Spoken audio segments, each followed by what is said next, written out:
Hi, it's Jan Beta, and as this year comes to an end, I'm going to do a kind of end of year special. This is going to be a relatively low effort video because it has been a tough year for me, and I think for many others too. Again, like the last couple of years, I had some really close friends and family suffering from some health issues, which wasn't really good for my own mental health, and that showed also in the frequency of videos I released this year. I didn't really manage to release more videos, I'm really sorry, but there's a lot of personal reasons for that. One of them being that my mental health was not in the best place this year, so I decided to end this year with something that is a wholesome experience for me.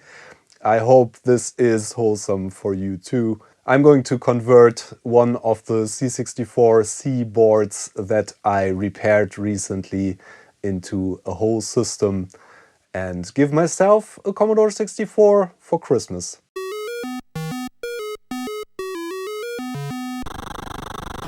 So this is one of the boards I repaired in one of the previous videos. This had a RAM fault. It is a 250469 short board, Commodore 64 revision A, which is the most recent revision I own at the moment. I actually noticed that while I own a lot of C64s at this point, I don't have a Commodore 64C with a short board and the newer keycaps that have the graphical symbols printed on top instead of the front. I have an early C64C with a long board in it, but I don't have one of these. The last one I refurbished was actually for a friend, so I don't own a classic short board C64. And I think I have all the parts I need to put one together for me as a little present. And I hope this video is going to be enjoyable. As I said, it's going to be pretty low effort for me, hopefully. We don't know yet. And it's going to be a fun experience for me, at least. I hope you have some fun. So of course I'm going to do something that I did several times on this channel, and I also did it a couple of times off screen, recapping this board, future-proofing it, as I like to say, putting heatsinks on all the chips that get warm. And I also have a really nice Commodore 64C keyboard that I acquired from eBay for I think 30 euros or thereabouts just recently, because I don't have one of these in my collection. And I have a really nice Commodore 64C case that's not even really yellowed to any extent that would be visible, distracting. And this is actually a special case. We're going to take a look at that in a second. So this looks like your standard C64C case. It has the cutouts here. There was also a version where you needed the little shield here on the side of the C64 PCB. This is one of the newer ones. Looks quite similar to all the ones we've seen on this channel, but this is actually a very late revision of this case. It doesn't have any screws, it just clips together, which is very unusual. These are pretty rare, I think, as far as I know. I've not seen many of these. This came from eBay with a very broken C64C board in it and a keyboard that was really a C16 keyboard. Bought this ages ago, and now's the time to put it into use. And yeah, the way this works is just using a spudger tool or something like that to remove these clips. And it also still has the warranty seal on it, because you don't really need to remove that to get it open.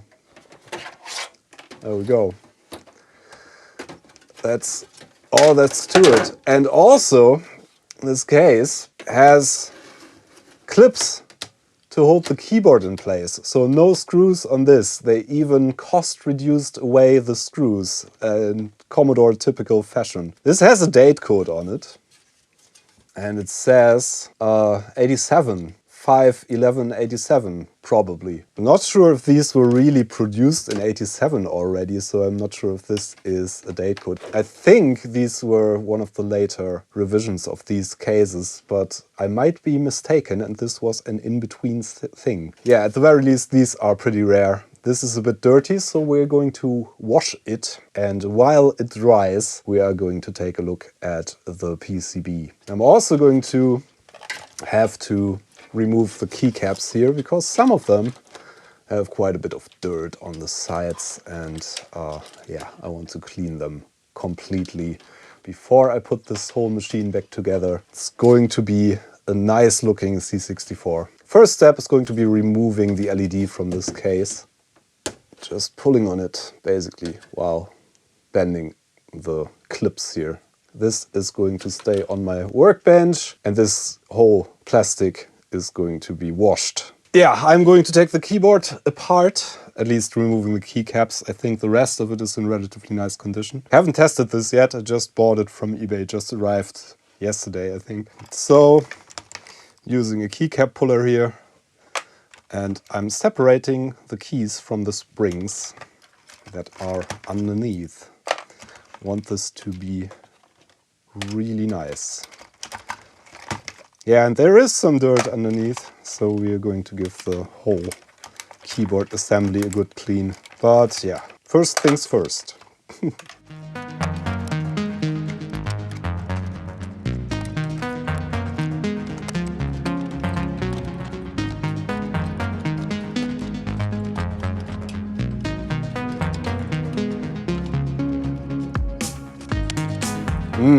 Doesn't look as good as it looked from the outside. So there is some dirt on this keyboard assembly. I am going to clean that off on the surface here. Don't think we really need to take this apart any further. But first step is going to be cleaning these parts. These are going to be cleaned with alcohol, the metal parts, and then I like to spray them with WD-40 to prevent further rusting. And these things just going to get some soapy water. So in the bathroom now, as you can probably hear and see, and I'm going to give these a soak in water and some Sillet Bang. This is for floors really, but it's a really good grease remover and it worked really well on plastic parts for me in the past. So I'm using warm water here. And these are just going to soak for a while. And so are the case parts.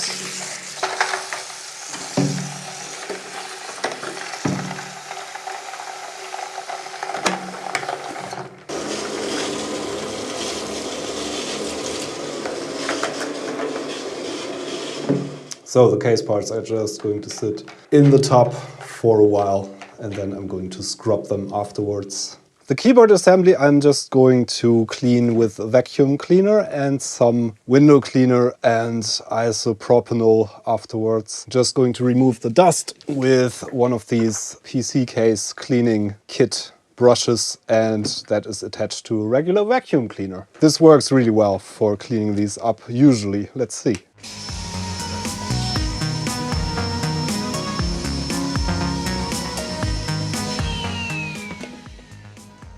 Yeah, that's much better already. And now some window cleaner on a microfiber cloth and some IPA after that, I guess. You don't want to spray these directly with anything basically, because you might get something into the contacts up. But if you spray cloth, that's usually fine in my experience. Might also want to go in there with the toothbrush.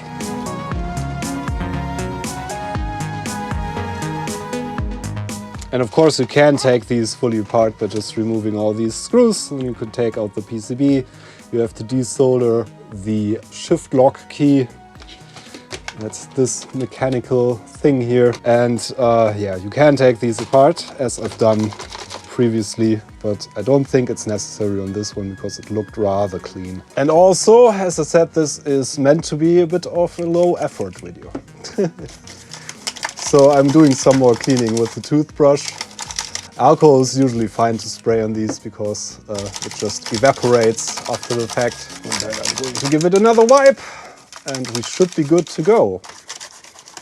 While the plastic parts soak, I'm going to replace the electrolytic capacitors on this board. Usually not something that is strictly necessary, especially on the newer C64 boards like this. The capacitors are probably still working fine, but this is kind of preventative maintenance. And also it has the effect of meditation for me. I really enjoy doing it. First step is going to be adding new solder to all the capacitors from the bottom side of the board, so it's easier to desolder them, because these short boards are actually very good quality PCBs and it's not so easy to desolder stuff from these usually. So yeah, I'm just going to do that and then we're going to desolder everything one by one and replacing the capacitors with new good brand ones. And the fresh solder just adds some flux to these, some fresh flux, which makes things considerably easier. And especially the ground planes on these have quite a lot of meat, so that makes it non-trivial to desolder these capacitors, because all the heat is going to be wicked away. Yeah, that should be all of the capacitors reflowed. Now for replacing them. And as I said, I'm going to go one by one. I have my air filter running. I have another air filter under the table actually running here, so no solder fumes for me. I'm going to have to take a look at my desoldering station because it started making quite some noise recently. I think the fan is probably broken.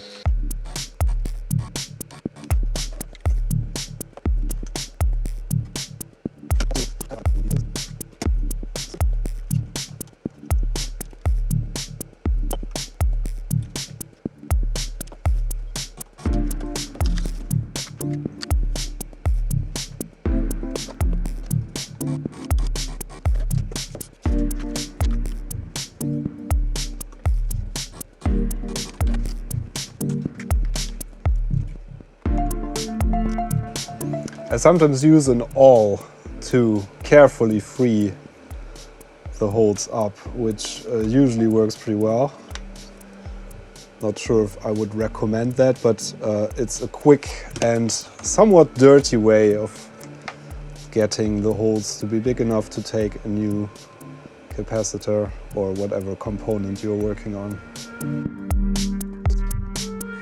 I'm also very often heating up the solder while I pull on these slightly from the other side, which also helps a lot on these boards. On the older C64s, these just fall out most of the times after desoldering. Not so much on these.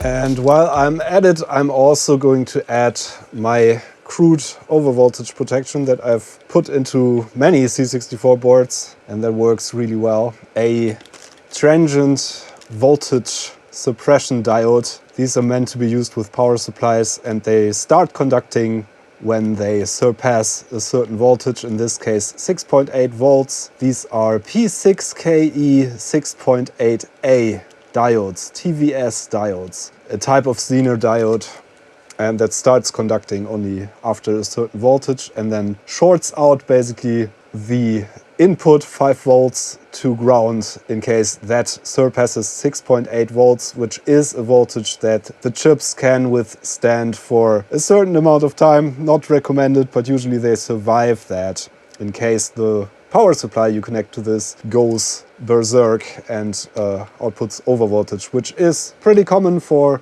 the original Commodore 64 power supplies, which I don't use very often anymore because of that little quirk that they have.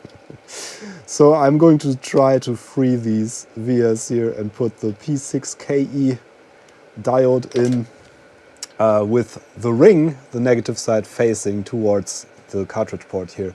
I've explained that in more detail in another full refurbishment of a C64C board that I'm going to link in the video description in case you're interested in more detailed information about that.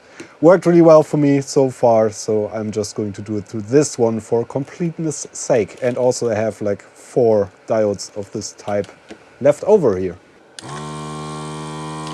Yep, that one went surprisingly well.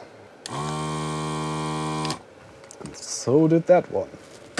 And I'm going to clean up the flux residue, of course, after I'm done soldering on this one. You always want to remember that, because even the no clean flux can become conductive after a while. So this is our P6KE. And I like to stand these off from the board slightly, because they get quite warm in case they actually short out. Usually the power supply won't survive these diodes shorting out, but if they produce overvoltage, they are broken anyway, so not much of a loss there. Yeah, let's see whether this still works or not with the new capacitors and the voltage suppression diode. Yep, that is really nice. Just going to let this run for some time to see if any of the capacitors get warm. That would mean I put them in the wrong polarity, but there's markings on the board, and on these boards they are correct. So you can always see a little plus sign where the positive side of the capacitors is supposed to go. And I think I put them in the correct way, otherwise they would get very hot very quickly. Yeah, C64 still seems to be working fine. That is really nice. So now I'm going to clean up the board, which I am going to use a PCB cleaner for in a spray can. And I'm also going to clean the ports after that. And some alcohol, probably. And a little ESD safe brush that I'm not sure if it's really ESD safe, but at least it claimed so when I bought it. So this stuff here is Kontakt Chemie Kontakt LR Leiterplattenreiniger PCB cleaner. And this works really well for after you remove the safety cap. This works really well for removing flux residue and all kinds of gunk from PCBs. And you don't need a lot of this, just so we remove the flux that we caused here. And some of the flux that was on here from factory, because they didn't clean it up nicely. There are some parts that are hand soldered usually on these.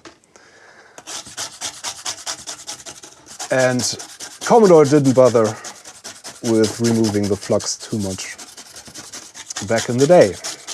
And of course we want this to evaporate fully afterwards.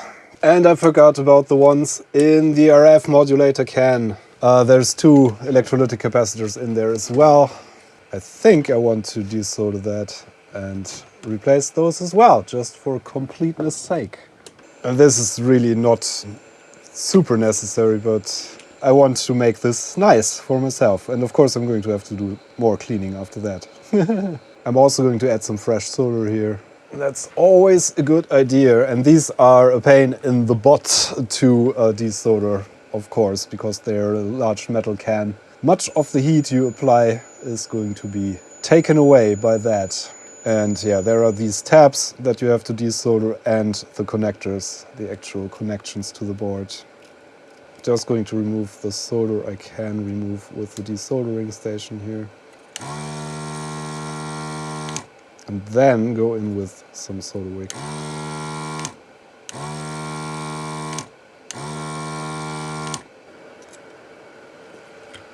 Okay, looks like we're halfway there. Let's see if we can bend these tabs already. Yep.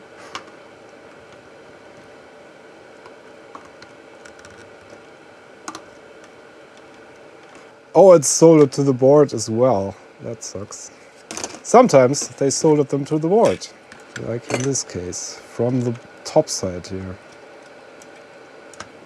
And I think they only soldered one corner here. Yeah, the tabs are actually free. Now I'm heating up the solder, this corner here, to be able to hopefully remove the whole thing from the board eventually.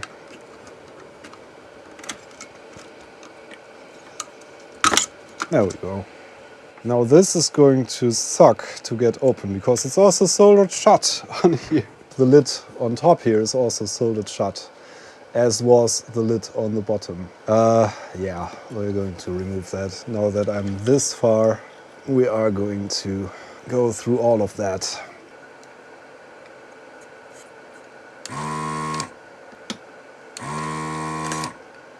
There we go. That's open.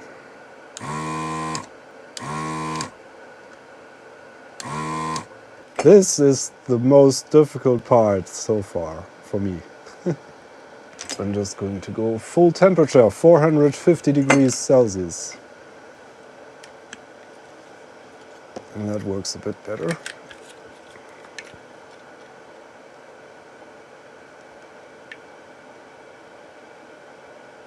As you can probably see. Yeah, I think we can get it off now. Yay, there we are. And there's only 2 capacitors in here, as you can see. Let's replace these remaining 2 electrolytic capacitors in this Commodore 64. I didn't film that last part accidentally, I'm sorry about that. I got the capacitors out and got new ones in. One 220 microfarad 10 volts and one 10 microfarad 16 volts. And I cleaned the board. And the quality control sticker fell off quite fittingly. So I'm going to remove some of the solder residue from here as well. The whole thing is back together. And then we're going to solder it back to the board, which should be much, much easier than removing it. And maybe it looked easy to you, but it wasn't. And I won't recommend this. This is not really necessary. So I want to be careful with those connections there. Yeah, that looks good. And we're going to bend the tabs back.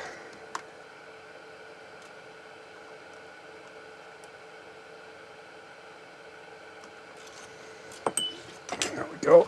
I'm going to clean that up.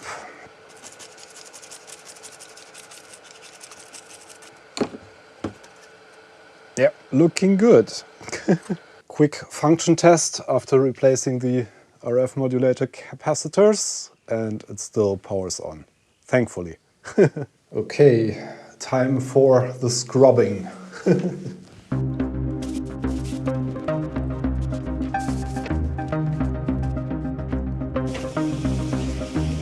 And the keycaps I'm going to scrub individually with a toothbrush.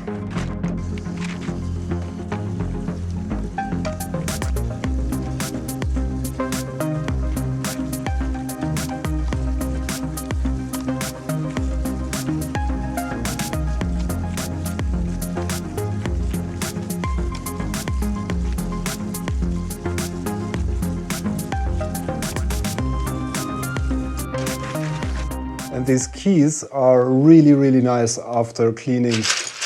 No yellowing whatsoever. At least there's no gradients to be seen.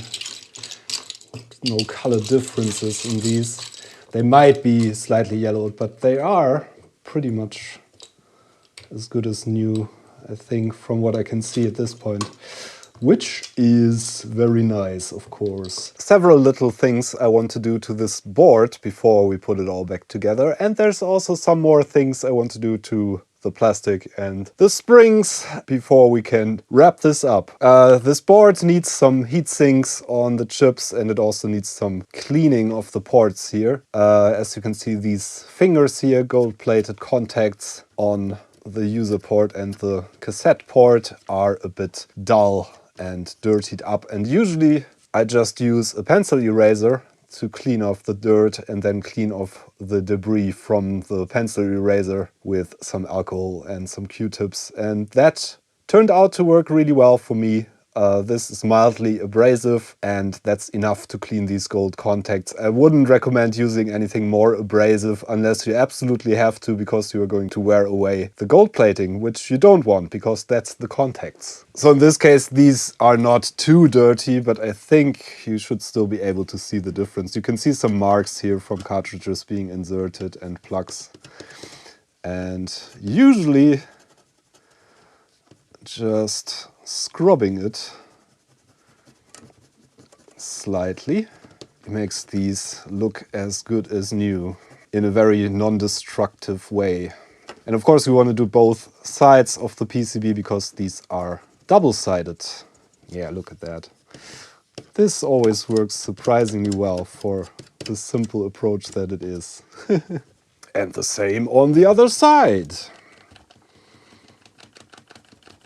Yeah, and then I'm using IPA from my spray bottle to get the residue from the pencil eraser off here. And that usually does the trick. There we go. Looks really shiny. And now I want to add heat sinks to all the chips that get remotely warm. I'm going to do the CAA chips and the processor, the VIC-2 and the SID chip on this one. The ROMs and the Super PLA chip usually don't get warm on these newer boards. The ones you really want to put heatsinks on and the chips that get the warmest are the VIC-2 and the SID chip. So I would recommend putting heatsinks on these. The other stuff is optional basically. I'm using aluminum heatsinks here, or aluminium. And I'm cleaning the chips with IPA before I put them on with some silicon-based heatsink plaster. That's a silicon-based heat conductive adhesive made for this purpose. And I literally just used the cheapest stuff I found online. My experience with the cheap stuff has been really reliable so far. So I'm just using that again. This is the stuff I use. It's literally just called heatsink plaster. The brand name seems to be Stars, but this is probably available from a number of different manufacturers. The heatsinks look something like this, just aluminum slabs that have the correct size for ICs, dip packages. These are available in a number of different sizes for different sizes of chips. I'm going to link the source for these in the video description where I bought them. Yeah, and you just use a little bit of this glue on the chips, put the heat sinks on somewhat centered, and then wait for the glue to cure.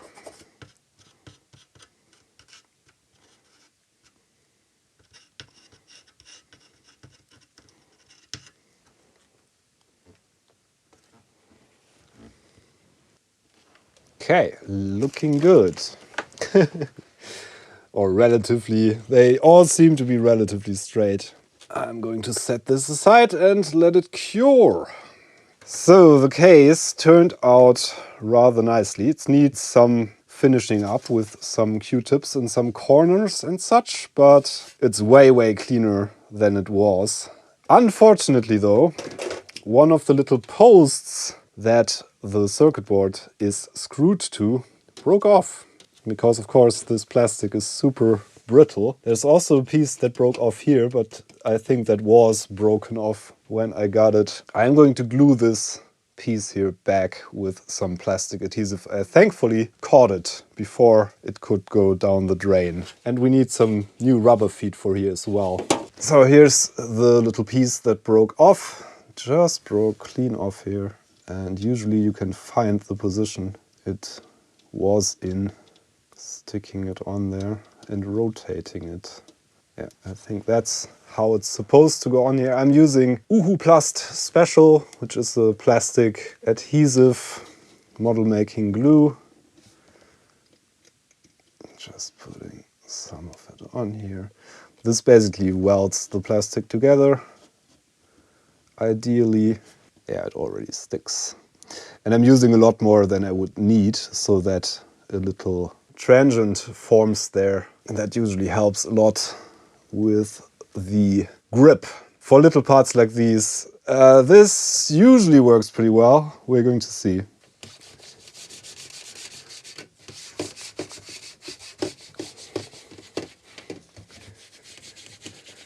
Just realized that they also did cost reduce the standoffs that the keyboards in these C64C cases usually need by just clipping it to the top part of the equation here. That is probably the larger sum of money that was saved there. For the springs, I'm just going to spray them with alcohol and put them on a cloth here, kitchen towel or something, and wipe them a bit, and then I'm going to spray WD-40 into them and soak them a bit. Some of these are a bit rusted, but all in all, they look pretty good. I'm still going to wipe them a bit before I do the WD-40 treatment to kind of preserve them a bit longer. And yeah, you want to let this stuff evaporate, of course, before you put the keyboard back together. But a thin layer of WD-40 on metal, even in this case, I found that it doesn't hurt the plastics. Usually I wouldn't use WD-40 on plastics because it can ruin them. But yeah, this usually works pretty well. I've done that, I don't know, dozens of times at least at this point for C64 keyboards. There's not a lot of WD-40 left in this, but it's going to be enough for these, I think. Okay, now there's not even any gas left in here. So this can go to the trash compactor. Just rolling them around here a bit so every little spot gets a bit of WD-40. And then I'm going to wash my hands and wait for everything to evaporate and dry. And then, finally, we can put this Commodore 64 back together. Okay, at this point I want to put the keyboard back together as the first thing we actually reassemble, because I want to test that before I put it in the case, in case something breaks. And while I'm looking at the keys, I realized that there's some markings on some of them. Hope I can remove these. There's some red marker on there, some dots. I'm going to try to remove that with a cotton swab and some alcohol. Not even sure if you can see that, but there is a tiny little dot there. Let's see if we can get that to disappear fully. Okay, it already looks better. Nice. Okay, so that works. Don't want to leave the alcohol on there for too long. Now for reassembling, you just need to put a spring under the keycap and then put the keycap on. And I have my Aldi C64 for reference here. So I find the correct positions for all the keys. Long story short, I'm just going to reassemble this keyboard now. And I hope it looks nearly as good as new when I'm finished. And there's some more dots that I have to remove as well. Thankfully these seem to come off rather easily. There's one spring that has a slightly different shape than the others. It's more springy. That's the one for the spacebar. So you want to set that aside when you find it. And the other ones are all the same.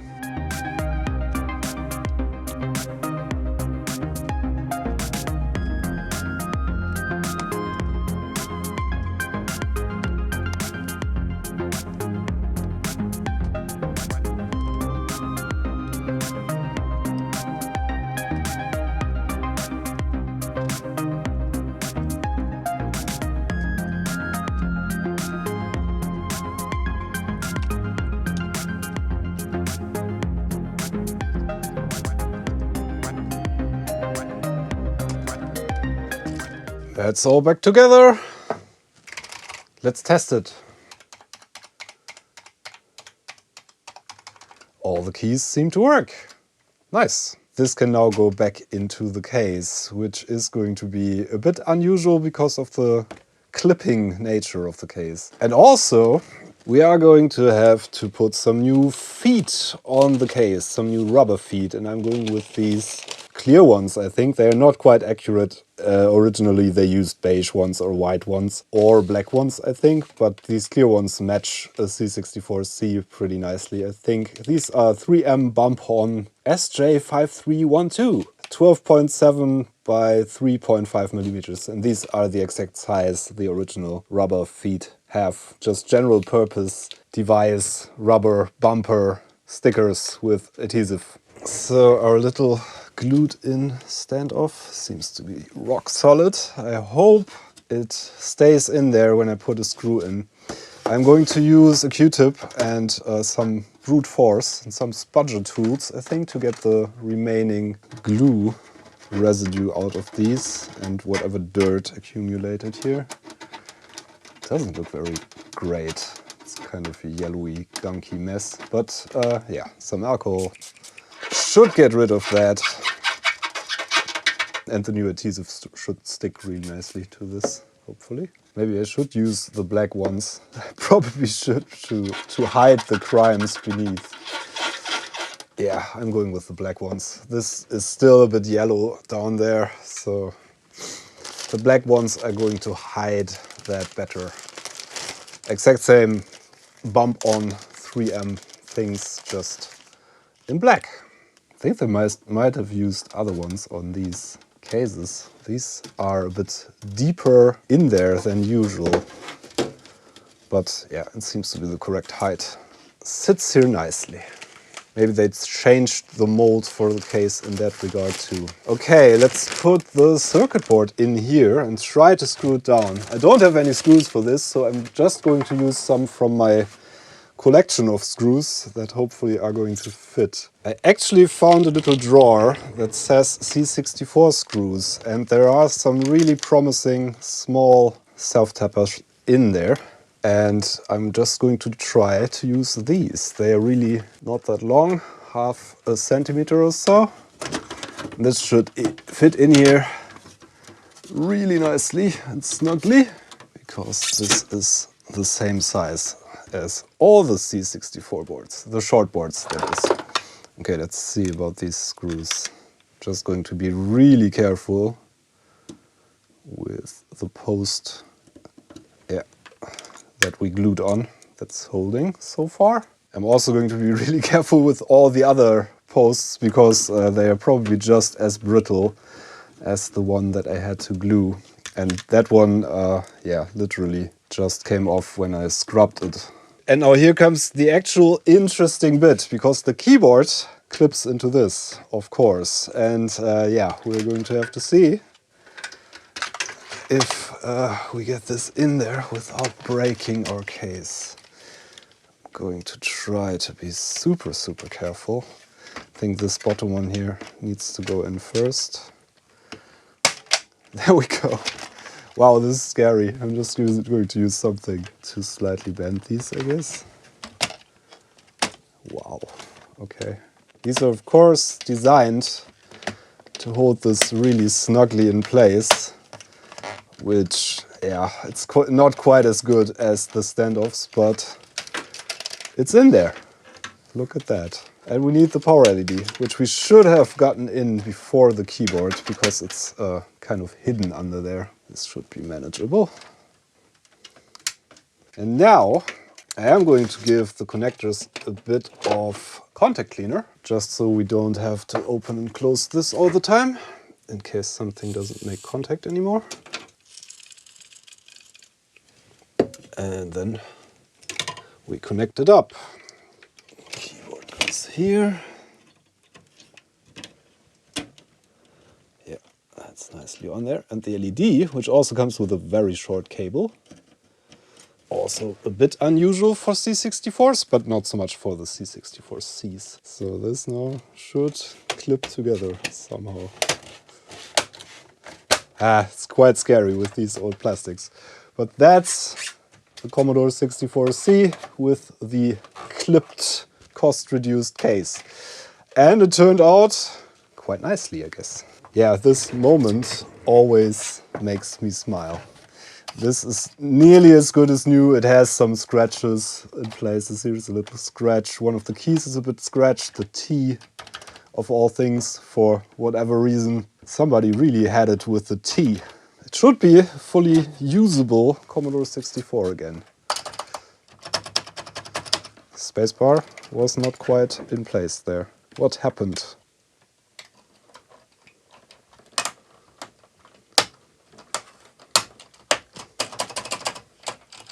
There we go.